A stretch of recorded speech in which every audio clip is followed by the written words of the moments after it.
Hello दोस्तों, welcome to my channel growing scientist. और आज हम सीखेंगे केंद्र शासित प्रदेश जम्मू कश्मीर में हम डोमिसाइल सर्टिफिकेट के लिए कैसे अप्लाई कर सकते हैं। सबसे पहले आप jammu.nic.in पे जाओगे, जिसका लिंक मैंने डिस्क्रिप्शन में दिया हुआ है।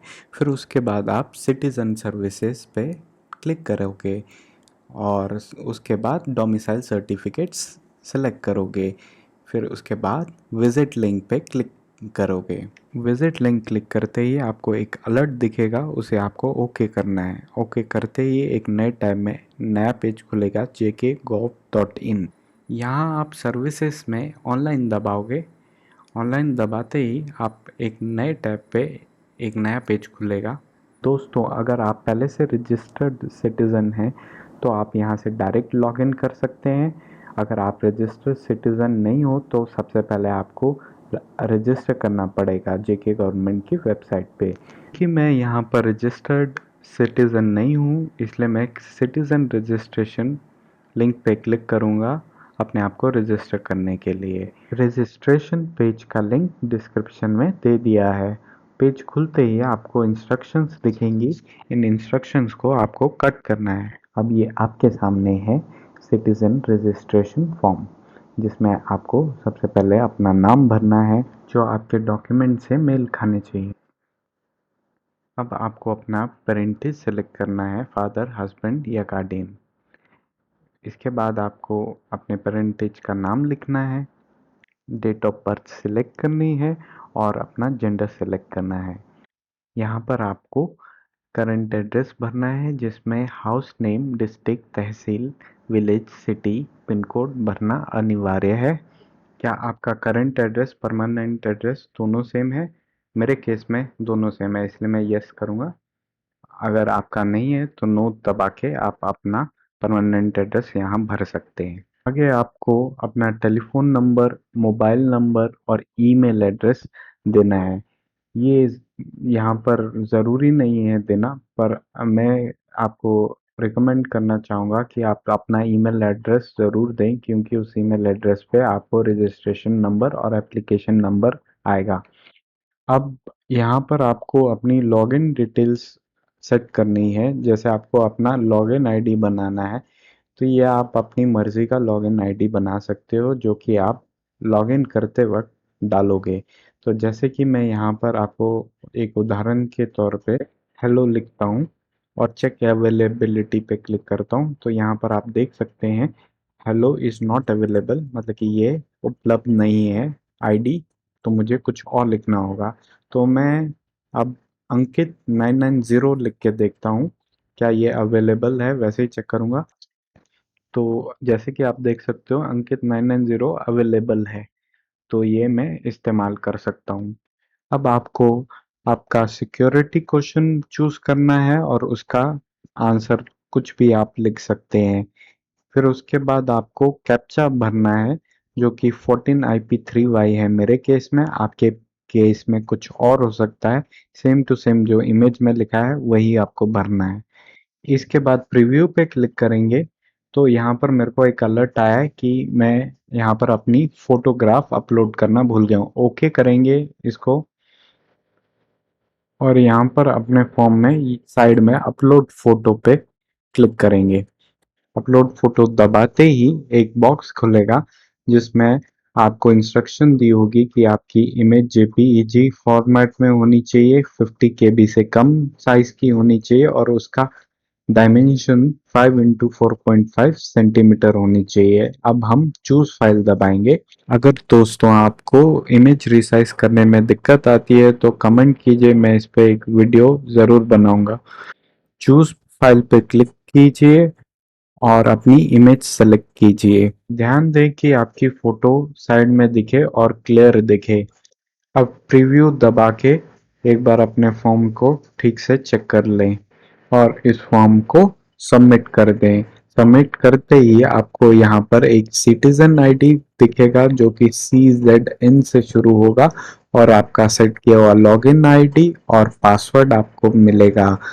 तीनों को नोट नोट करके रखनी है, क्योंकि ये आगे आपको इस्तेमाल में आएंगी। दोस्तों मुझे इसका ईमेल भी आ गया है अपने ईमेल एड्रेस पे।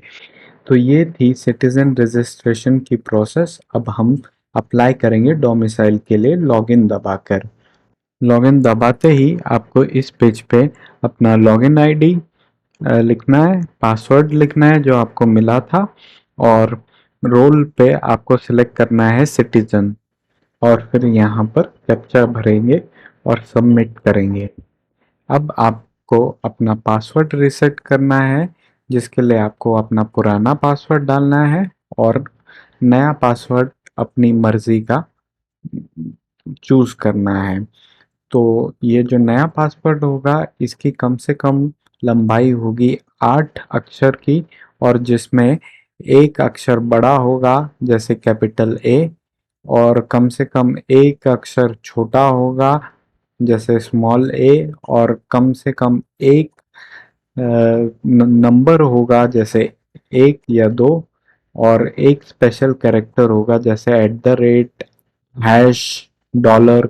तो आपको ये चीज़ें ध्यान में रखते हुए अपना नया पासवर्ड सेट करना है, और उसके बाद कंफर्म करना है इसी पासवर्ड को दूसरी बार नीचे लिखकर। आप कैप्चा भर के सबमिट कर दीजिए। अब यहाँ पर आ रहा है क्रीडेंशियल्स आर अपडेटेड सक्सेसफुली। अब यहाँ पर आप ई सर्विसेज पे क्लिक कीजिए।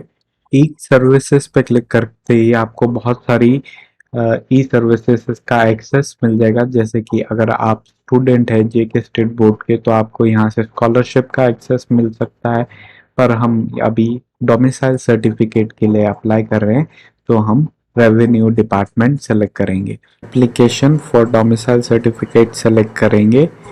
सेलेक्ट करते ही आपको आपका एप्लीकेशन फॉर्म दिखेगा जिसमें पहले से कुछ डिटेल्स भरी हुई होंगी। तो चलिए अब बाकी की डिटेल्स भरते हैं, जैसे कि name of mother, name of spouse, ये ज़रूरी नहीं है, और आधार कार्ड नंबर, और अपना एड्रेस चेक कर लीजिए। फिर उसके बाद पूछा गया है period of stay at present location, आपको ईयर और मंथ में लिखना है।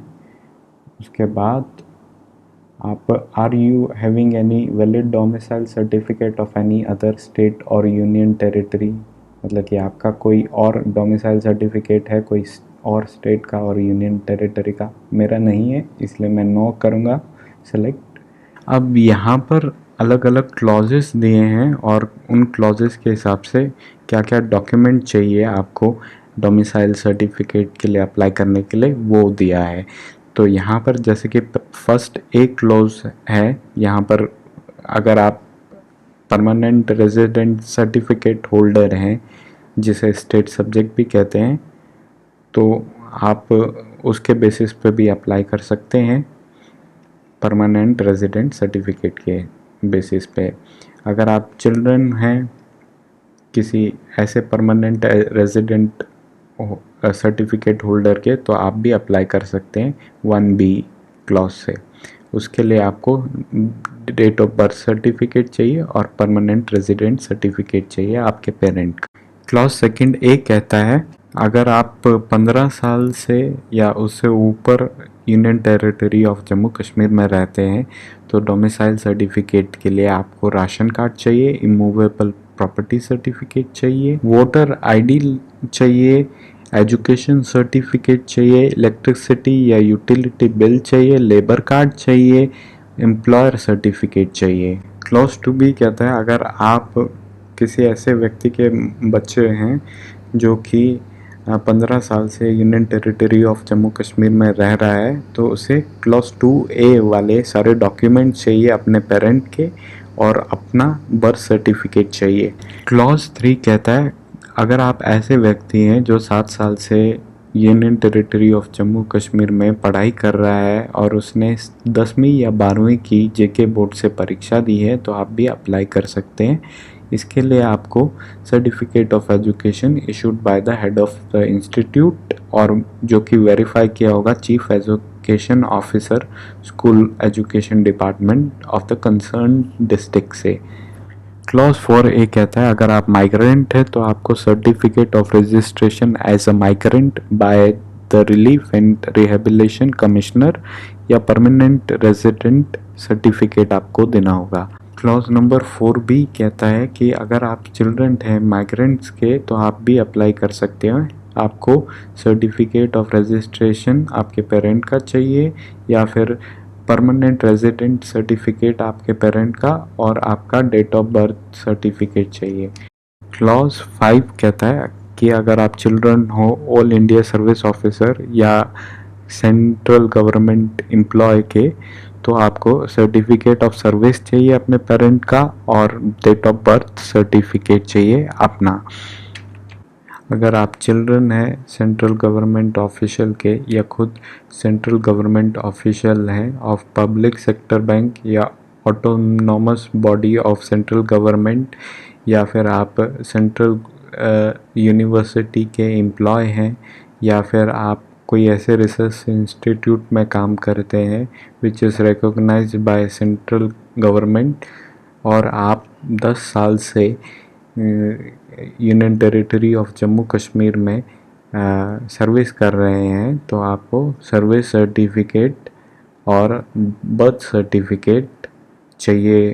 क्लॉज 6 कहता है कि अगर आप चिल्ड्रन हैं of resident of union territory of Jammu Kashmir और किसी रीज़न की वजह से आप यूनियन टेरिटरी से बाहर रह रहे हैं, वो रीज़न कुछ भी हो सकता है, आपके एम्प्लॉयमेंट हो सकता है, आपका बिजनेस हो सकता है, तो आपको डोमिसाइल के लिए अप्लाई करने के लिए परमानेंट रेजिडेंट सर्टिफिकेट अपने पेरेंट्स का चाहिए या फिर अपना राशन कार्ड चाहिए, इमूवेबल प्रॉपर्टी रिकॉर्ड चाहिए, एजुकेशन सर्टिफिकेट चाहिए, वोटर लिस्ट चाहिए, इलेक्ट्रिसिटी या यूटिलिटी बिल चाहिए और लेबर कार्ड चाहिए।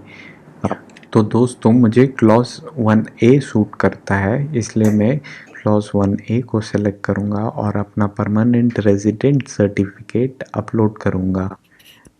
अब जैसे आप देख सकते हैं यहाँ पर परमानेंट रेजिडेंट सर्टिफिकेट वाला बटन जो है चूज़ फाइल बटन एक्टिवेट है और यहाँ पर हमसे ओरिजिनल स्कैन डॉक्यूमेंट मांगे गए हैं जिनका साइज़ 100 से 200 KB के बीच में होना चाहिए।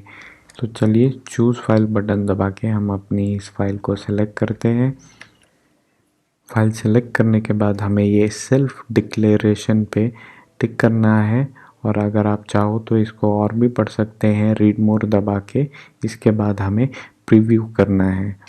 प्रीव्यू दबाते ही अगर आप देख सकते हैं मुझे एक अलर्ट आया है जिसमें बोला है कि करंट एड्रेस में मैंने बहुत सारी चीज़ें खाली छोड़ दी हैं तो मुझे ये देखनी होंगी, इसलिए ओके करते हैं इसको और हम देखते हैं मेरा फॉर्म है और यहाँ पर नीचे मेरा एड्रेस में कुछ फील्ड्स खाली रह गए हैं तो मैं ये फटाफट भर देता हूँ।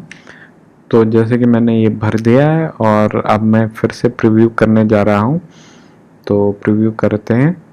तो ये रहा मेरा फॉर्म और सारी डिटेल्स यहाँ पर सही आ रही है तो अब मैं सबमिट बटन दबाऊँगा, इसको सबमिट करेंगे और सबमिट होते ही तो यहाँ पर एप्लीकेशन नंबर दिखेगा जो कि DOM से शुरू होगा। इस एप्लीकेशन नंबर को आप नोट करके रख लें और आप चाहें तो इस एप्लीकेशन को प्रिंट भी कर सकते हैं प्रिंट बटन दबा के। तो जैसे कि मैंने प्रिंट बटन दबाया है यहाँ तो नए टैब में फॉर्म खुल रहा है प्रिंट होने के लिए और आप देख सकते हैं मुझे ईमेल भी आ गया है मेरे डोमिसाइल की एप्लीकेशन का जिसमें एप्लीकेशन नंबर हाईलाइट किया हुआ है।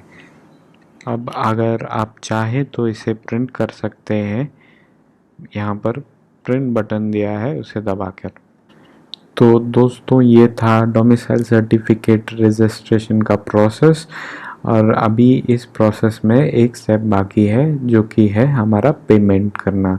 वो पेमेंट हम आपको बताएंगे पार्ट 2 में। और अगर आपने मेरा चैनल सब्सक्राइब नहीं किया है तो प्लीज़ इस चैनल को सब्सक्राइब करें, इस वीडियो को लाइक करें और ज़्यादा से ज़्यादा शेयर करें। लेटेस्ट वीडियो का नोटिफिकेशन पाने के लिए बेल आइकन ज़रूर दबाएं।